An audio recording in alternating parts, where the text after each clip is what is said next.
next topic is integration. Now start.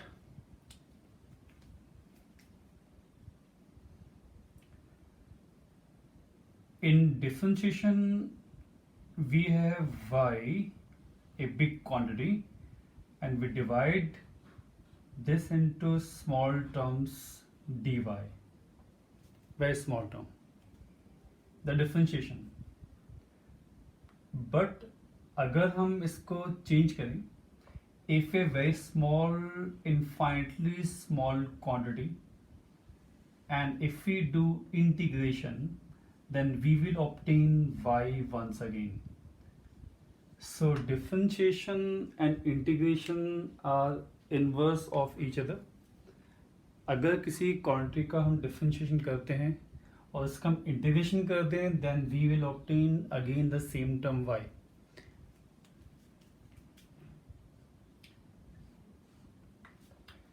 हमें tool की तरह इंटीग्रेशन यूज करना है.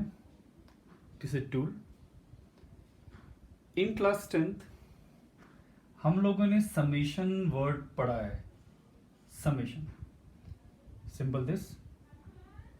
अगर मैं लिखूं i is equal to 1 to n xi, इसका मतलब होता है कि जो i की वैल्यू है वो 1 से स्टार्ट होके n तक जाएगी, and we can write this as a x1 plus x2 plus plus xn.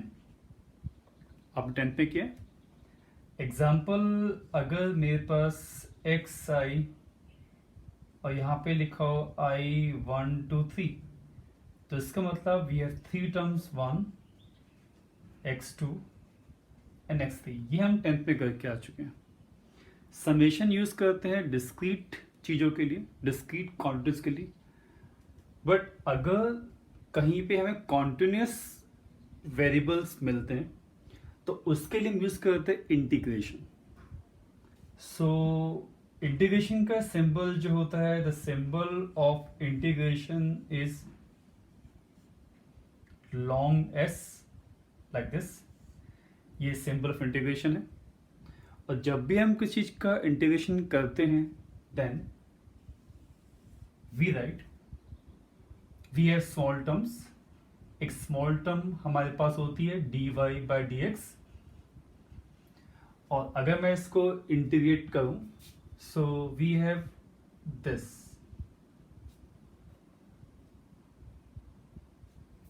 We can take separate variables also, जैसे dy हमने यहां लिखा और dx का इंटीग्रेशन अलग. तो ये एक इंटीग्रेशन का मतलब है कि आपके पास एक स्मॉल टर्म होती है, उसको हम अगर इंटीग्रेट करें, then we will obtain the term y, and this one is x. So this is the simple meaning of integration, just from previous knowledge. In class 10 आपने समेशन किया था. जो समेशन का मीनिंग था वही मीनिंग इंटीग्रेशन का है, but difference सिर्फ इतना है कि ये हम यूज करते हैं फॉर डिस्क्रीट क्वांटिटीज के लिए, और इसको हम यूज करेंगे फॉर कॉन्टिन्यूस वेरिएबल्स या क्वांटिटीज के लिए. नेक्स्ट,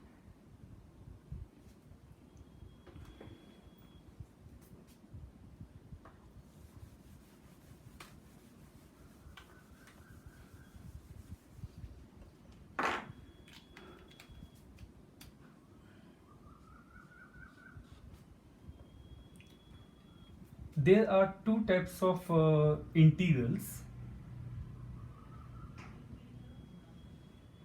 जैसे आपने ये लिखा, अगर आप ऐसे लिखते हैं तो इसको हम कहते हैं indefinite integral. Indefinite integral. But अगर आपकी इनिशियल वैल्यू से y1 here and y2 here and dy, तो इसको हम कहेंगे this is known as definite integral.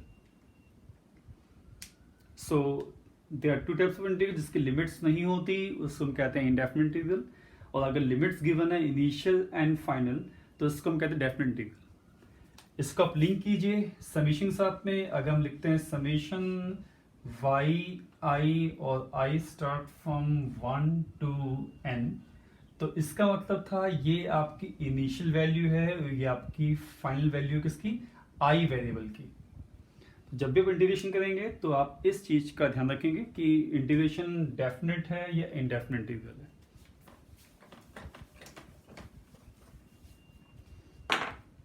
Integration का यूज कहाँ है, लेकिन उससे पहले हम फॉर्मुलास करते हैं। Let's say formulas.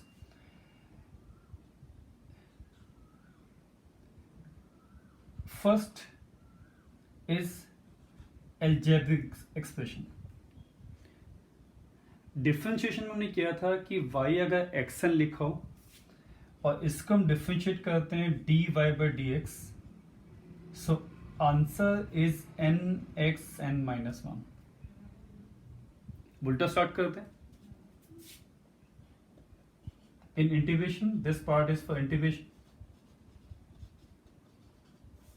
And this part is for differentiation.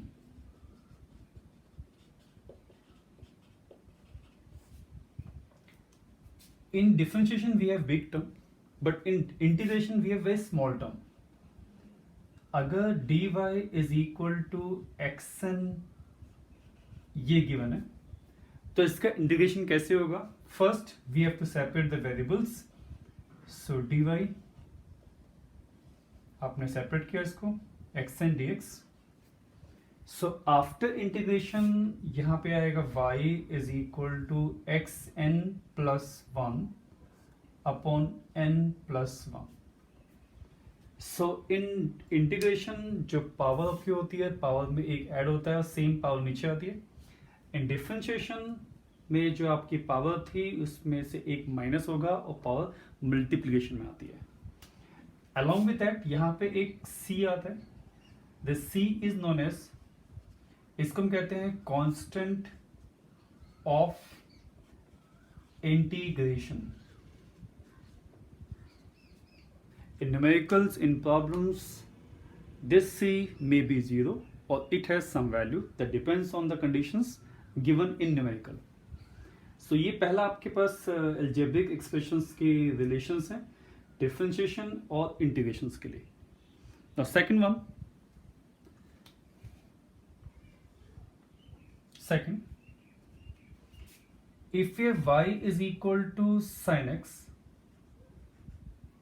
and dy by dx is what? It is equal to cos x.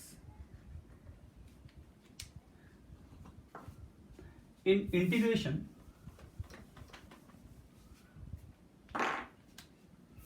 the second formula is, if we have dy is equal to cos x dx, then answer is y is equal to sin x plus c. So sin का differentiate is cos x, but cos का differentiate is sin x. The third one is y is equal to cos x. So dy by dx is equal to minus of sin x, and in integration dy is equal to, अगर sin x dx है, so y is equal to minus cos x plus e. Very important relations.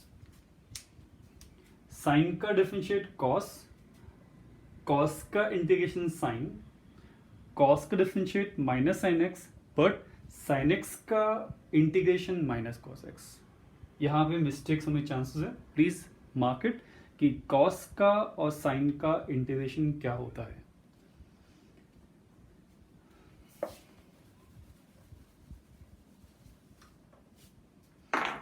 Number 4.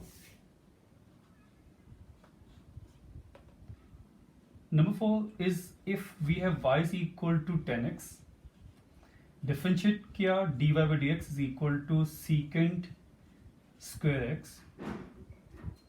So it means if dy is equal to secant square x dx, then we will obtain what, हमें क्या मिलेगा, 10x plus c, because 10x का secant square x है, तो secant square का integration करने पे आपको मिलेगा 10x. Next, fifth, if a y is equal to log x, dy by dx is equal to 1 upon x.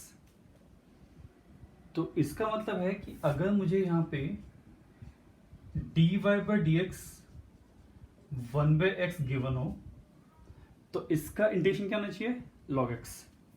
So dy is equal to, जब भी आपको 1 by x dx मिले तो इसको हम log x लिख सकते हैं.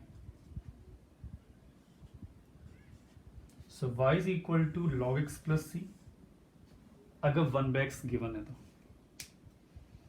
तो कुछ फॉर्मूलेज हैं जो आपको रिकॉल करने हैं, and these are basic formulas जो हम यूज करना है हमें इंटीग्रेशंस के अंदर, and the higher integrations are in class 12th. So wait and watch.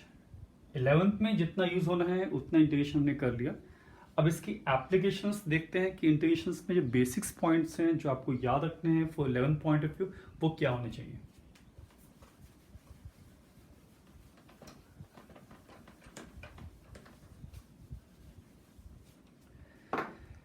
एक सिंपल एग्जांपल फिर से वंस अगेन रिकैप. अगर y is equal to xn है, if we differentiate it with respect to x, we will get dy by dx is equal to nxn minus 1. So dy is equal to what, nxn minus 1 into dx. So ये dy मिल गया हमें. अब अगर मैं इसका integrate करता हूं तो क्या भी वापस सेम चीज मिलेगी. Yes, see, if we take integration of dy nxn minus 1 dx, so as per integral formulas, so y is equal to n as it is, power में एक हमें ऐड करना है and same power downside. So if we cut it, so आपका answer आएगा nxn upon n, so n cancel, so y is equal to xn once again, and in this case we take c as a 0, constant of integration. So जो आपने starting किया वही आपको फिर से मिल गया after doing integration. So that's why integration अगर आप किसी चीज करते हैं and if you do the integration, so we will get the same term once again. One more doubt, one more basic, this is one basic part.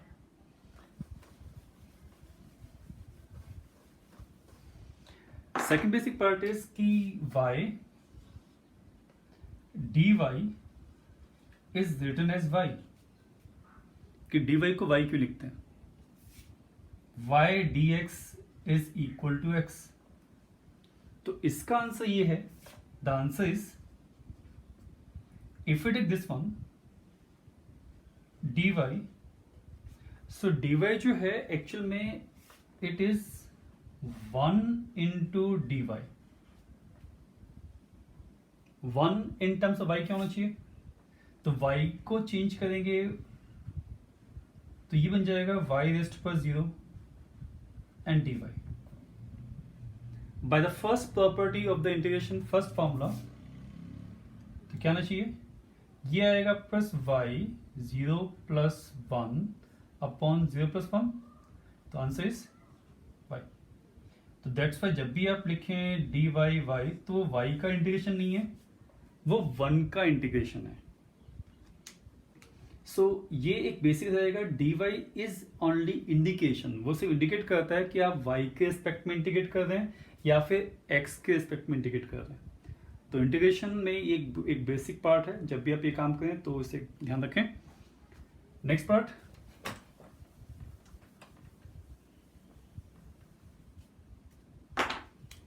some question of definite integral.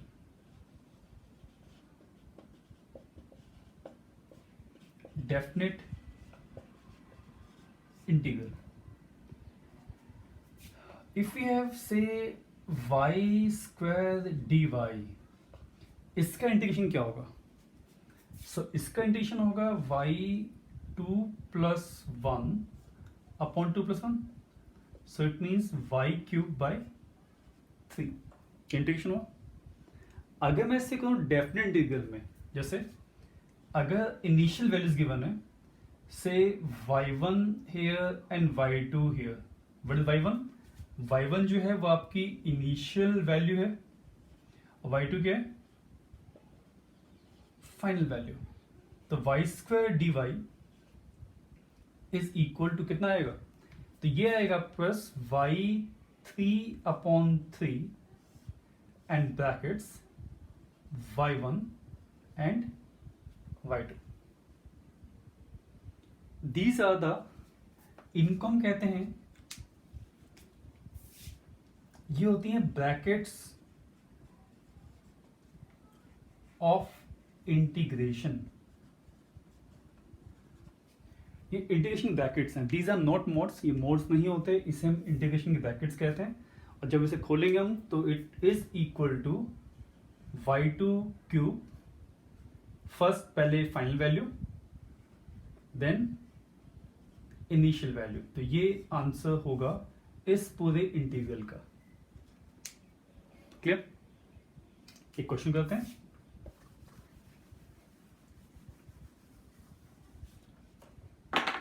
The question is, से मेरे पास एक question है. Question is same question. अगर मेरे पास लिखा हो Y square d Y और y की वैल्यू चल रही है 2 से लेकर से 5 तक. तो इनिशियल वैल्यू y जो है वो 2 से लेकर 5 तक जाएगी. तो इसका सॉल्यूशन क्या होगा? पहले हम सॉल्व करेंगे इसको, इंटीग्रल को. तो it is equal to y3/3. This is 2, this is 5. अब क्या करना है? Final value. तो it is equal to 5 cube by 3 minus 2 cube by 3. Again repeat, ये मोड नहीं है, it is brackets of integration. कितना आएगा आपके पास? आएगा 5 cube is 125 by 3, 2 cube is 8 by 3. So after simplification it is equal to 125 minus 8 by 3 and it is equal to 117 by 3. This answer. काटे तो काट सकते हो इसे आप. 3 से काटते हैं. It is 2 and 9. So 39. So the answer is 39. तो इसका जो आंसर आएगा that answer is 39. So ये आपका एक इंटीग्रेशन के कुछ एग्जांपल्स. अब जो एप्लीकेशंस आपके फिजिक्स में आने वाली हैं 11th में और 12th में, वो क्या है वो हम चेक करते हैं. I hope this is very simple part. अगर आप प्रैक्टिस करेंगे तो इट इज वेरी क्लियर.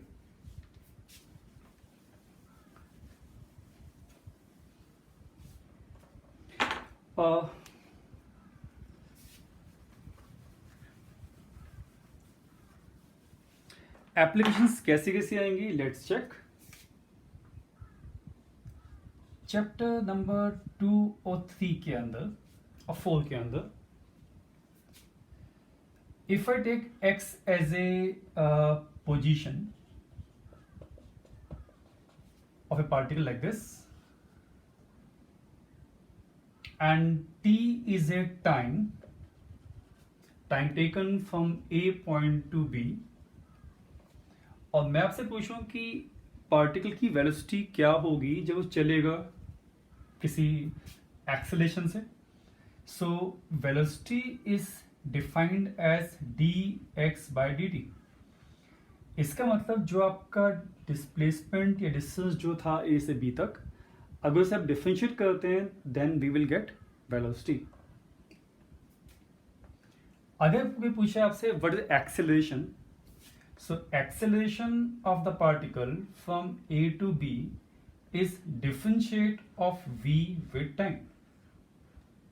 तो इसका मतलब है कि अगर आपको पोजीशन गिवन हो, वेलोसिटी निकालनी हो, तो आपको डिस्प्लेसमेंट को डिफरेंशिएट करना है। अगर वेलोसिटी गिवन हो, एक्सेलरेशन निकालना हो, then again we need differentiation of velocity with time. अब रिवर्स करते हैं।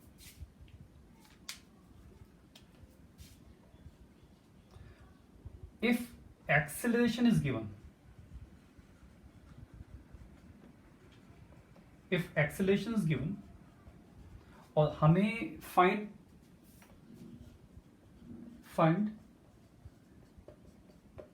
पोजीशन x, तो क्या करेंगे, then reverse. If a is given then we will write a as a dv by dt। तो dv कितना आएगा, तो dv is equal to a dt।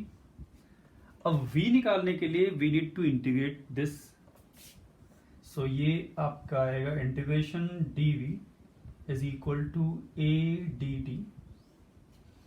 और अगर मैं इसको सॉल्व करूं तो dv का आ जाएगा v, और v is equal to a dt। अगर v गिवन है, इसको वापस अगर हमें चाहिए व्हाट इज द डिस्प्लेसमेंट, तो हमें क्या करना चाहिए, v जो होता है it is dx by dt, so dx is equal to v dt। अब हम यहाँ पे क्या करेंगे, dx को इंटीग्रेट करेंगे, so x is equal to v dt। So these are the steps for finding velocity if acceleration is given and displacement, and this is step if x is given और v निकालना और a निकालना। So these are basic applications of differentiation and integration in physics, very simple। but जैसे chapter बढ़ेंगे आपके पास integrations और differentiation थोड़े से कॉम्प्लेक्स होंगे। Let's check one more example.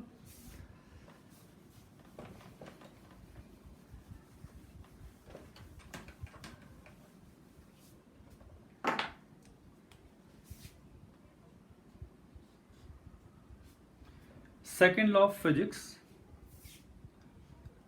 Second law of Newton, F is equal to dp upon dt। This second law. If force is given p is momentum, t is time, तो यहां पे F जो है वो differential form है momentum की। इसका मतलब ये है, we can read this as a कि force is equal to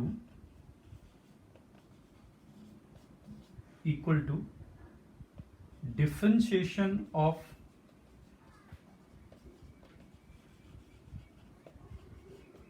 momentum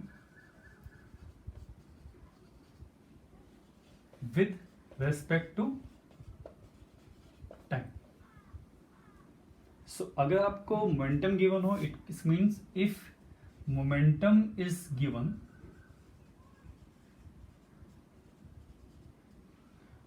and find force,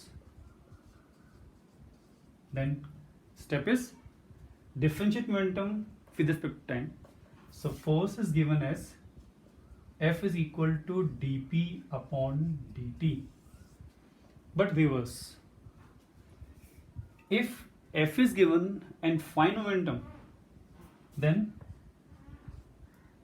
if dp by dt is given as F, so dp is written as F dt। Momentum निकालने के लिए क्या करना चाहिए, integrate, so integrate, so dp is equal to integration f dt, so p is equal to f dt।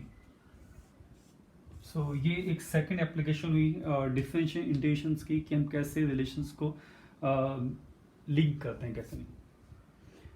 Now integration in terms of areas, let's see the next part. अगर इसी integration को हम ग्राफ की form में देखते हैं, कुछ questions graph पे भी आते हैं। So same example,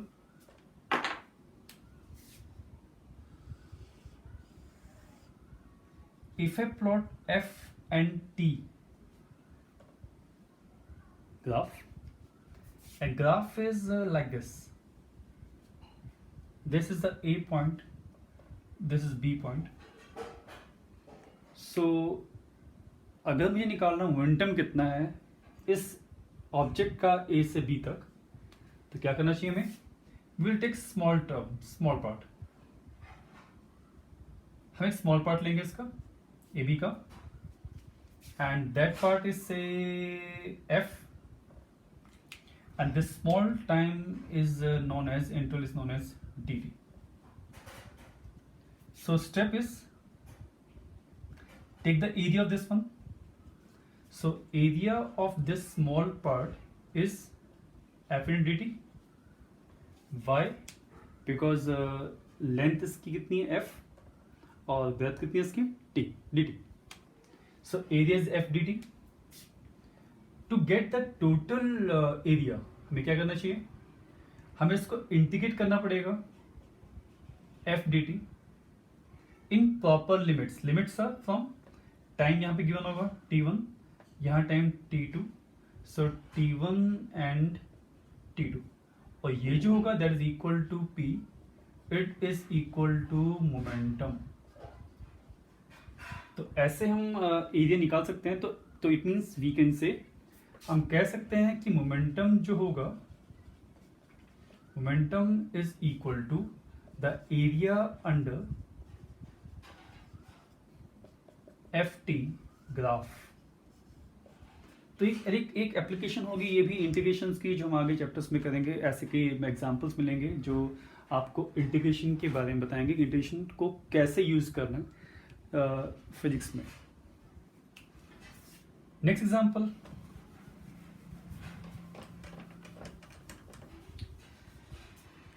in class 12th और in class 11th both कुछ इंटीग्रल्स मिलेंगे हमें length wise, area wise and volume wise. For example जैसे अगर मैंने लिखा यहाँ पे कि फॉर एग्जांपल ये लिखा मैंने EDL,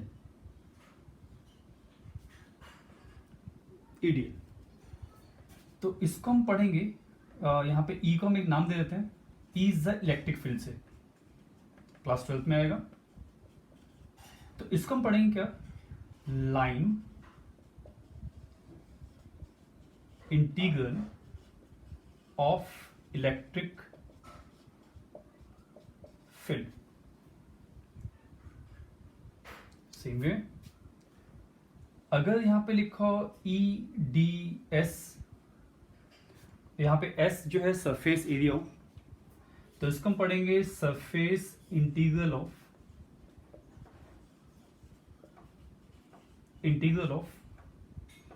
electric field.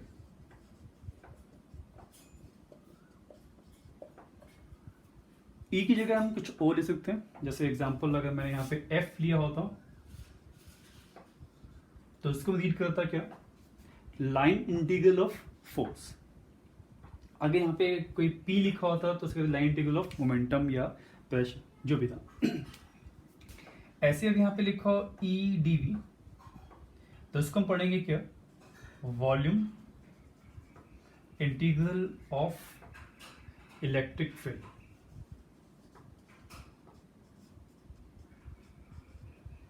So these are some basics जो हमें चैप्टर्स यूज करने पड़ेंगे कि कैसे हमें इलेक्ट्रिक फील्ड या कैसे हमें लाइन इंटीग्रल्स या सरफेस इंटीग्रल्स या वॉल्यूम इंटीग्रल्स निकालने होंगे. तो वेरी सिंपल, बहुत सिंपल है. जो भी सरफेस एरिया होगा टोटल वो निकाल सकते हैं. एक मैं एग्जांपल कर दूं यहाँ पे. अगर मेरे पास एक सरफेस एरिया है, स्मॉल पार्ट इज से ds, और मुझे पूरा सरफेस एरिया निकालना है, तो कितना आएगा? तो ds जो बन जाएगा फॉर स्फीयर होगा 4πr², अगर r इसकी रेडियस है तो. यस अगर मुझे स्फीयर का वॉल्यूम निकालना हो, so dv is equal to 4/3 πr³. This is the volume integral of this sphere. In a same way अगर मेरे पास एक सिलेंडर है और सिलेंडर का एक छोटा सा कर्व सरफेस एरिया अगर ds है, तो सिलेंडर का पूरा कर्व सरफेस एरिया कितना होगा, दैट इज इक्वल टू, इस केस में जो ds होगा it is equal to 2 pi R L, यहाँ पे r रेडियस इसकी और l इज द लेंथ। तो ऐसे यूज करना है मैं से डिफरेंट चैप्टर्स में। तो integration is a very important tool. I hope कि it will give you brief idea about the integration, integration होती क्या है, और इंटीग्रेशन के कुछ क्वेश्चंस मैं आपके लिए यहाँ पे कर रहा हूँ एग्जाम्पल्स, ताकि आपको उसे अप्लाई करने में इजी या डिफ़िकल्टी ना हो। एग्जाम्पल क्लास 11 से,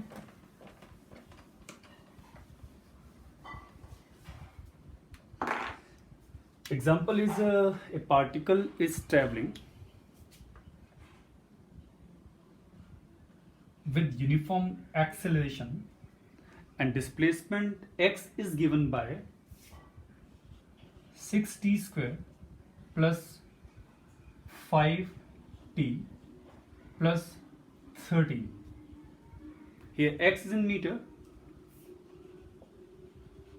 and t is in second. Clear? Unit wise. So x in meter and time is in second. So question says find velocity. Find velocity. इसकी वेलोसिटी क्या होगी जिस पार्टिकल की इक्वेशन ये है। सो वेलोसिटी निकालने के लिए वी नीड व्हाट, हमें करना पड़ेगा इसका सॉल्यूशन मैं लिखा हूं। First part is velocity. The solution is x is given as 6t square plus 5t plus 13. To get velocity, differentiate कीजिए से। So v is the differentiate of x with time. So अब differentiate करते हैं से। 6t square का होगा 6 as it is। In differentiation आपको याद होगा formula y is equal to X N हो। सो dy बाय dx जो होता है it is equal to X N minus one. तो पावर जो है साथ में इंटू होती है और एक minus one. So it is equal to 2 here into t 2 minus वन। In same way plus 5, power कितनी 1 यहाँ पे, तो 5 into 1 into T 1 minus 1 and constant is 0। So we will get 6 to 12, तो 12t plus 5। So velocity of this particle जिसकी equation आपको x से यहाँ भी दी हुई है उसकी वेलोसिटी ये होगी। Second part, if second part is find acceleration, तो क्या करना चाहिए आपको, yes v को हमें क्या करना पड़ेगा, differentiate. So for second part, to get the acceleration, differentiate velocity with time. So it is equal to 12 because t का differentiate 1 होता है and constant is 0. So answer is 12. So that shows the velocity here is 12t plus 5 and acceleration here is 12. Unit अगर मैं लूँ तो मेरे पास answer जो आएगा मीटर पर सेकंड स्क्वायर और यहाँ पे आंसर आएगा मीटर पर सेकंड अगर मैं इसको काउंट करता हूँ। इससे कई सारे कंडीशंस आप निकाल सकते हैं, ऐसे के क्वेश्चन सॉल्व कर सकते हैं। So this is the examples of integrations. I hope कि आपको क्वेश्चन समझने में आपको हेल्प मिलेगी कि इंटीग्रेशंस को कैसे यूज करना है फिजिक्स में as a mathematical tools. Thank you.